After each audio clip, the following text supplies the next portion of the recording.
Hello, this is GML, Giverson Maina Live, and my name is Giverson Maina.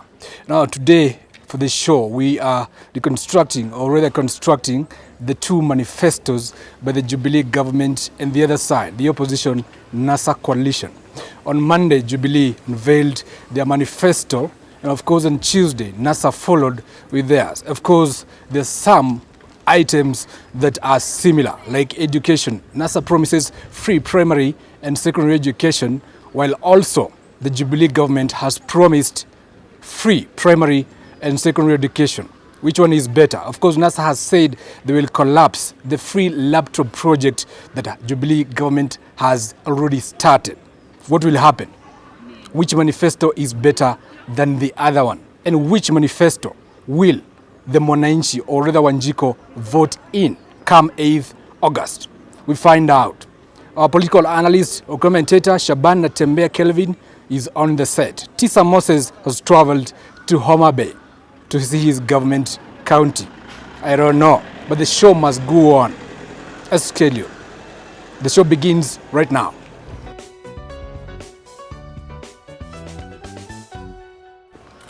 Shaban Moses Tisa has traveled to Homa Bay, his home county, but the show must go on. Real quick, again. On Monday rather, Jubilee government unveiled their manifesto. And then of course the following day, on Tuesday, NASA came, the opposition, NASA coalition, they came with their manifesto. Of course, there are those items that seem to be quite similar, like education. They have promised free primary and free secondary education, both governments, expected governments, hopeful. Yeah. And of course, other things that seems controversial. For example, the NASA coalition has said it will collapse the free laptop project, or tablets that what Jubilee government has already rolled out.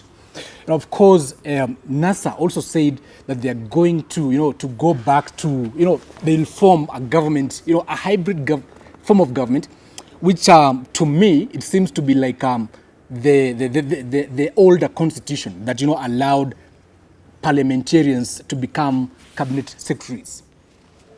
What's the comment on that? For example, okay, let's start by how colorful, how the event was organized physically, literally. Okay. How was it? You can start with Jubilee. First of all, allow me to give you appreciation for allowing me to be in your show. Okay, starting looking at what happened recently about the unveiling of the manifestos by the two mainstream parties. Actually, all of them, they did not present what the Kenyans would expect. And because, for example, when you talk about that, it seems as if the two parties, it's like they have copy and pasted. Or it's like when you see most of the things, it's like now they were just copied, isn't it? But what you can see that whoever comes out with a manifesto with an intention of saving the lives of Kenyans, it must match with the Kenyan constitution. Because if you go with the Kenyan constitution that was promulgated in 2010, appreciates the lives of an ordinary Kenyan. So each manifesto should not now go against it. Are you getting my point? So that one should be the first thing to appreciate. And here I talk about the Bill of Rights, the chapter 4 of the Kenyan constitution. That's what it is. But when you look at both of the manifestos, there are things which come out with the difference. Number one, the Jubilee seems to apply or to appeal more to the youths, whereby when they talk about that they would like to create jobs.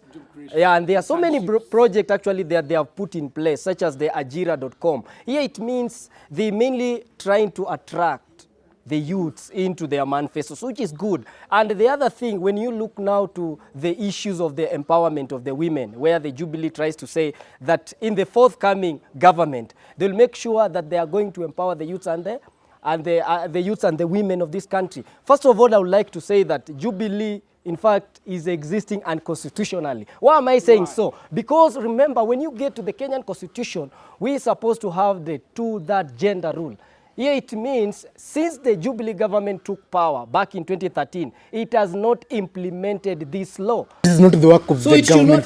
It's the work of the National Assembly.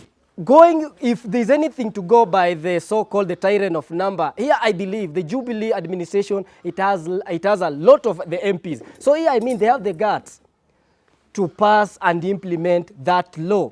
also, there's another thing which they talk about, that in their manifesto, they will create about 1.3 million jobs annually.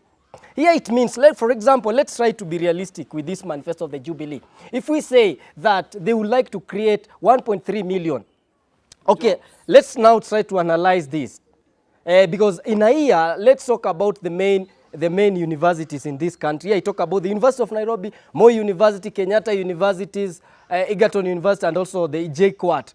If we do the total calculation of the students that they produce annually who have graduated, I think even it's less than 200,000. It's less than that one. So if they are promising that they can be able to create 1.3 million jobs annually, then this means we can be very much forward. Something which cannot happen. Here, I mean, as much as you'd like to hoodwink the votes, but try to be realistic enough. In Tembea, just remember, we have also students graduating in diplomas and certificates, and there are those who maybe are Form 4 leavers. They're not going to school, but they need jobs. They need jobs. Yeah, that is true. You see, if you do the total calculation of the students who are graduating, either with a diploma, masters, or even the bachelors, actually it cannot go beyond 1 million. That number was a bit exaggerated, isn't it? And if it can reach to that, it can do that one.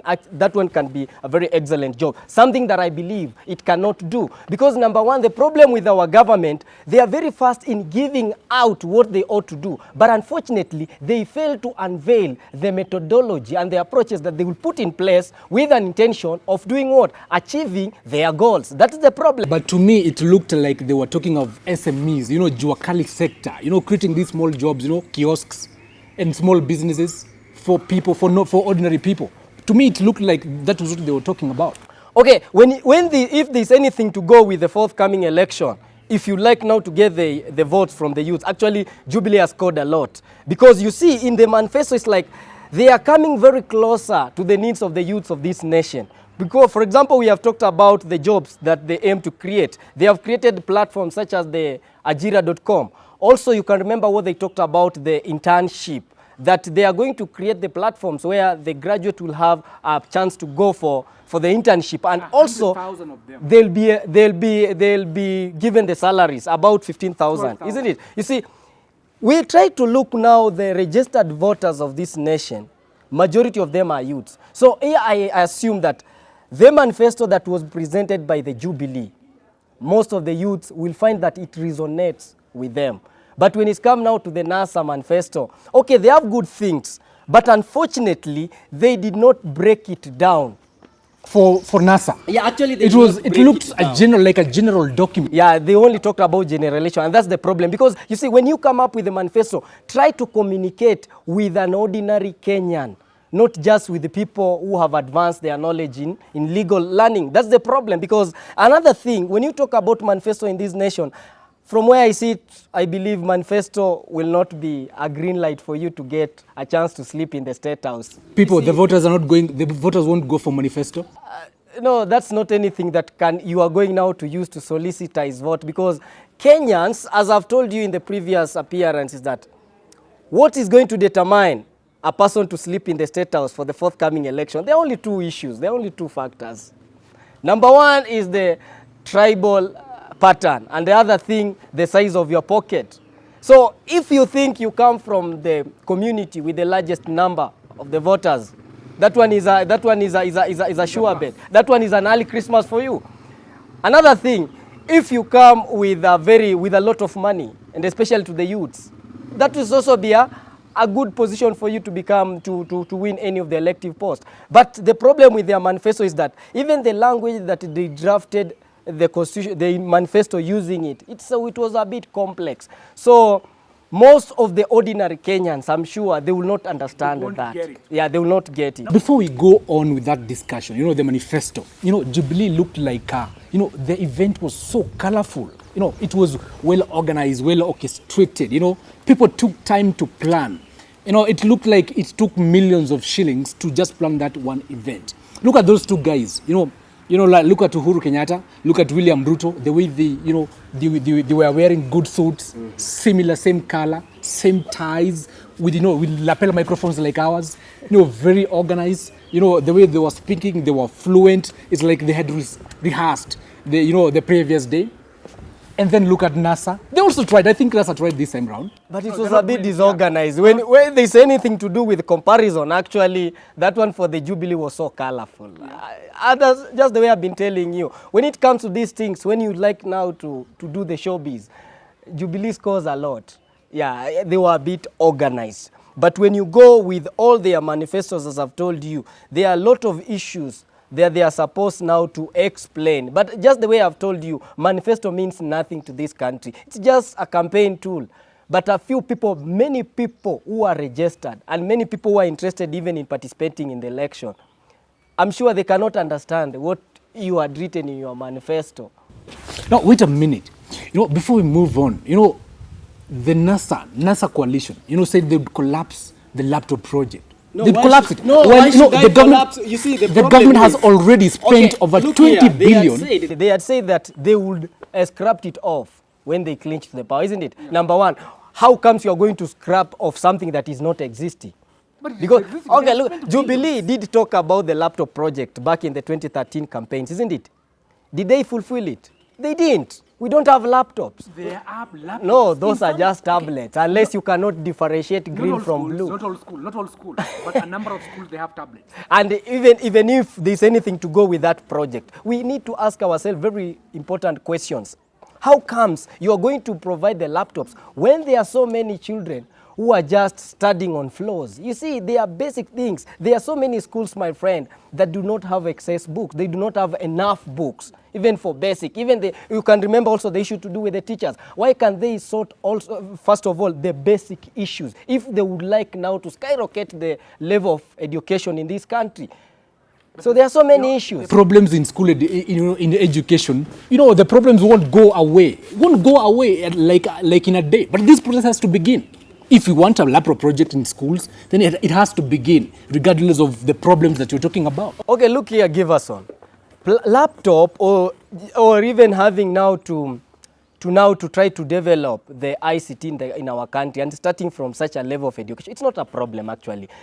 The entire world is moving on ICT. That is true. So we must make sure that we give our students the ICT knowledge at that tender age, isn't it? Which is right. But the problem is, this is what we talk about, the priorities. Their priorities. I think it's only under the Jubilee administration that we have witnessed a series of teachers' strikes. So I mean, even now, most of the teachers, they are getting meager payments. So why can't they sort this one first before now they think on how to extend the development? I heard today that they are almost about to sign a CBA. You see, Giverson, sometimes when you talk about Kenya, we tend to believe that Kenya starts and ends only in Nairobi. When you get back to the village, there are so many interior places here that students have told you, even up to date, they are still studying under the tree. And here you are sugarcoating issues talking about the laptops. I would advise the government of the day to concentrate on the basic issues first. Those are the priorities. Are you getting it? Look here, Natembe. There are those areas that people call marginalized areas. Places like Turkana, West Pokot, places like northeastern. You find a place like recently in Samburu. Like young people like you in class 6. They have all of a sudden they have colluded, and they almost killed a male teacher. How do you say? How can you explain that? You see, yeah, that's why I'm trying to tell you that we are supposed to focus on basic issues first. Because, for example, if you are talking that a student can actually get the guts to go on and even try to attack the teachers, that shows high degree of indiscipline. And it means the education level in such areas, it has not been implemented the way we expect it to be in the 21st century. So that's why I'm trying to advise the Ministry of Education under the Jubilee administration. Let them first make sure that they channel a lot of resources on the basic areas. Yeah, I mean, to agree one thing with Mina Tembe, that schools in West Pokot, schools in Turkana, they'll never be equal with schools in Nairobi. Okay, and it is a responsibility of what? Look here, if there's anything to go with the great philosopher, I normally remember the writings of Plato. Plato said what? Why do we really have politics? We have politics because of the scarcity of the resources. That's one of the main issues why we as human beings, we need to embrace politics. So when we have the scarcity of the resources, it means we must have a body to control the distribution of these resources. And these are decisions that are made by if you try to tell me that the schools in Samburu, they are not equal to the schools in Nairobi, then it is the responsibility of the government of the day to try as much as it can to do what? To try to equalize the levels of education rather than marginalizing this part, because all of them, they are the taxpayers. Either you are from Nairobi or from Samburu, you have to subscribe to the tax. They pay tax, but no. They should not. Let's be sincere. Let's be sincere. Demand for it. All children in this country should get, equal education, good education, quality education. Yeah, that is But when you talk of tax, government collects more tax in Nairobi than West Pokot or even Wajir. Let's be sincere. But we're not saying that, to crap. Yeah, that's true. We should not marginalize all the other areas. And that's why I've told you in the introduction that those manifestos, they don't present or they don't represent the issues of the Wanjikos of this country. Because you see, there are so many issues that whoever aims to get a chance to be the government, to form the government, should focus on first. In fact, what happens with these two mainstream political parties that, you see, they sat down in their own pretty offices and then they drafted what? The so-called manifestos. You see, those manifestos, they were there to favor themselves, but they did not come to the voters, to the citizens, and ask them, what do you think it is good for us to bring for you? You see, those are very important questions. Brought their own ideas. Their own idea. Then we are here sitting and saying that the Jubilee and the NASA, they drafted very beautiful manifestos. You see, whatever was taking place in the Kasarani, the Jubilee took place where? Was it in Kasarani? In Kasarani. What about that one of NASA? Resco's gong something. Those were just dances. They were just theatrics, as I've been telling you. They did not actually touch. They did not touch the issues of the citizens of this nation. And the manifesto will count nothing. Let's go to a short break. Let's go to a short break. And then when we come back, we discuss more issues. The NASA government, if they win, they will make the old constitution. We go back. And then we have a hybrid government of MPs becoming cabinet ministers again. The show continues right after the break. It has just started. It's on fire. Natembea. He speaks like he wants, the way he likes. After the break.